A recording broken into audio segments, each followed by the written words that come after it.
ముఖ్యంగా మెదక్ నియోజకవర్గ ప్రజలందరికీ కూడా నమస్కారం తెలియజేసుకుంటా ఉన్నాం. మొన్న జరిగినటువంటి 2023 సాధారణ అసెంబ్లీ ఎన్నికల్లో మరి క్షణికావేశం అనాలనా లేదా చారిత్రాత్మక తప్పిదమానాలు అర్థం కావట్లేదు.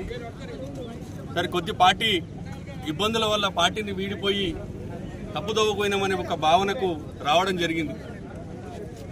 మార్పు పేరు మీద మరో దోపిడీ మెదక్లో ప్రారంభమైంది. గత 19 నెలలుగా మేము అనేక రకాలుగా, నేను కానీ నరేంద్రన్న కానీ, సరే పదవుల విషయం దేవుడెరుగు, కనీసం ఆత్మగౌరవం మర్యాద కూడా లేనటువంటి పరిస్థితిని చూసినటువంటి పరిస్థితులు ఉన్నాం. మేము అక్కడ గెలిచిన 2 నెలల నుండి గెలుపు కొరకు పనిచేసేటువంటి ఏ వ్యక్తిని కూడా ఆదరించకపోగా కనీస మర్యాద గౌరవాలు లేకున్నట్టు చూసినటువంటి పరిస్థితిని మేము అనేక రకాల ఇబ్బందులు ఎదుర్కోవడం జరిగింది.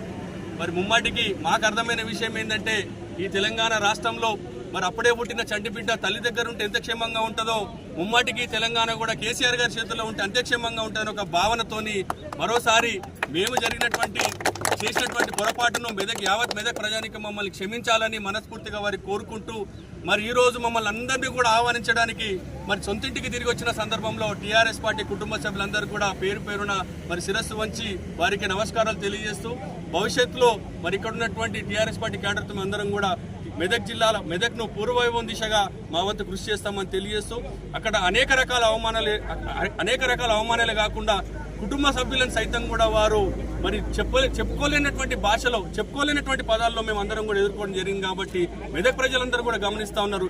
ఏది కోల్పోయారో మరి ఏదైతే కరెక్ట్ అనేది కూడా మెదక్ ప్రజలకు కూడా ఇప్పటికీ అర్థమైంది. కాబట్టి మెదక్ ప్రజానికి అందరికీ కూడా మేము శిరస్సు వంచి నమస్కారాలు తెలియజేస్తూ, మరి ఆనాడు మా వెంట ఉన్నటువంటి మెదక్ ప్రజానికానికి కూడా భవిష్యత్తులో కూడా మాతో పాటు వారి ఆశీర్వాదాలు ఉంటాయని చెప్పేసి ముమ్మాటికి మాతో పాటు కలిసి నడుస్తారని చెప్పి ఆశిస్తూ, మరి ఎవరు కాంగ్రెస్ పార్టీని వీడి ఈ రోజు టీఆర్ఎస్ పార్టీ చేరుతున్న సందర్భంలో హరీష్ అన్న నాయకత్వంలో, పద్మక్క నాయకత్వంలో, మరి కేసీఆర్ గారి నాయకత్వంలో అందరం కూడా పనిచేయడం సిద్ధమైనామని ఈ సందర్భంగా తెలియజేస్తా ఉన్నాం.